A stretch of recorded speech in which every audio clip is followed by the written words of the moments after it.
Hello friends, this is Ritesh. Welcome to English lab.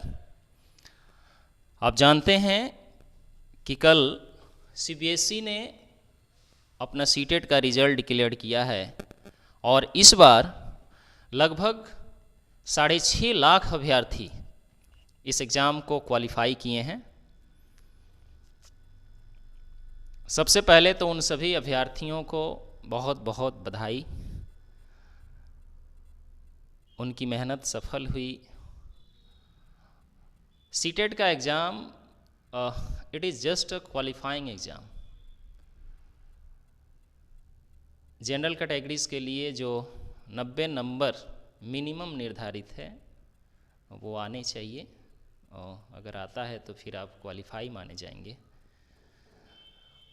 Reserve category SC ST OBC के लिए 82 marks CBSE board द्वारा निर्धारित है। अगर 82 मार्क्स आते हैं तो फिर आप इस एग्ज़ाम को क्वालिफाई कर जाते हैं, आप क्वालिफाई माने जाएंगे। जो क्वालिफाई कर गए हैं उनके अगर सर्टिफिकेट की बात करें तो ऐसा लेटर है सीबीएसई बोर्ड का कि डिजी लॉकर से लगभग एक सप्ताह के अंदर या एक सप्ताह के आसपास वो डिजी लॉकर से प्राप्त कर सकते हैं अपना सर्टिफिकेट। जो इस एग्ज़ाम को क्वालिफाई नहीं कर पाए हैं किसी भी वजह से, प्रॉपर मेहनत ना हुई हो या जो भी कारण रहे हों, जीवन में बहुत सारी परेशानियां हैं, कठिनाइयां हैं, तो उन्हें परेशान होने की ज़रूरत नहीं है। मेहनत कीजिए और निश्चित ही फिर मौका मिलेगा अगली बार। जस्ट मुझे लगता है कि जस्ट ही 1 महीना या के आसपास में फिर से नोटिफिकेशन निकाले सीटेट अगले जून जुलाई के एग्ज़ाम के लिए, तो उसमें मौका मिलेगा। अभी से तैयारी में जुट जाइए और मुझे ऐसा लगता है, मेरा विश्वास है कि क्वालिफाई कर जाएंगे, हो जाएंगे क्वालिफाई। क्वालिफाई करने के लिए, इस एग्ज़ाम को क्वालिफाई करने के लिए कुछ जो गाइडलाइंस है मैं आपसे शेयर कर दे रहा हूँ। इस एग्ज़ाम को क्वालिफाई करने के लिए सबसे पहला जो चीज़ है, एनसीईआरटी बुक को देखना पड़ता है। एनसीईआरटी बुक्स को देखिए प्रॉपरली, उसको एक एक लाइन को देख जाइए। और एनसीईआरटी बुक के बाद और दूसरा इम्पोर्टेंट चीज़ जो है वो है previous years questions. Previous years questions बहुत मदद करती हैं इस एग्ज़ाम को क्वालिफाई कराने में।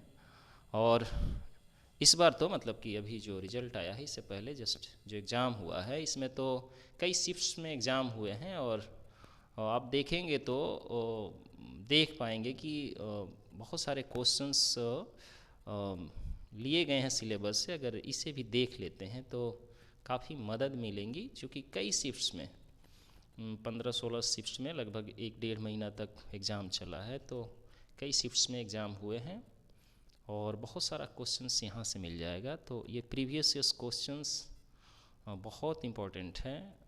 पता चलता है कि क्वेश्चंस का टाइप्स क्या हैं, लेवल क्या है, ये सारी चीज़ें यहाँ से पता चल जाती हैं। तो ये सब चीज़ें हैं। एनसीईआरटी बुक जो है वो तो है ही महत्वपूर्ण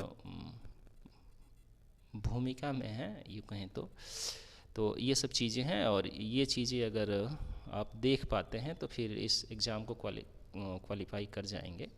कोई विशेष दिक्कत वाली बात नहीं है और चिंता करने की बात नहीं है। आप मेहनत कीजिए और फिर क्वालिफाई कीजिए इस एग्ज़ाम को।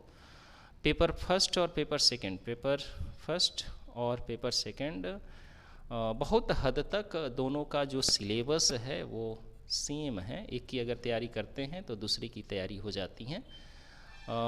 कुछ सब्जेक्ट की अगर बात करें, जैसे पेपर फर्स्ट की अगर बात करें तो ईवीएस या मैथ्स वगैरह जो हैं, ईवीएस जो है उसको थोड़ा सा अलग देखना पड़ता है। पेपर सेकंड का जो साइंस मैथ्स वाले स्टूडेंट हैं या अभ्यर्थी हैं या फिर सोशल साइंस के अभ्यर्थी हैं, उनको ये चीज़ें अलग से देखनी पड़ती है। बाकी मेरे ख्याल से सब कुछ सेम है। अगर पेडोलॉजी जो 30 नंबर के आते हैं वो दोनों में सेम ही आते हैं।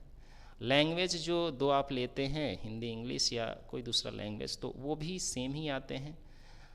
डिफरेंस यही है कि पेपर फर्स्ट में, पेपर 1 में EVS के साथ मैथ्स आते हैं, और पेपर सेकंड में साइंस वाले स्टूडेंट साइंस मैथ का एग्ज़ाम देते हैं, और सोशल साइंस के स्टूडेंट सोशल साइंस का एग्ज़ाम देते हैं।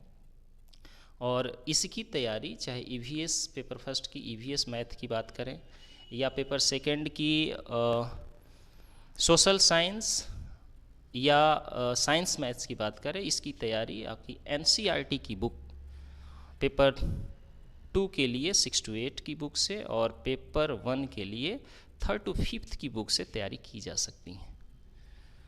तो मिलते हैं हम लोग नए वीडियो में, और फिर इसके बारे में विशेष चर्चा करेंगे।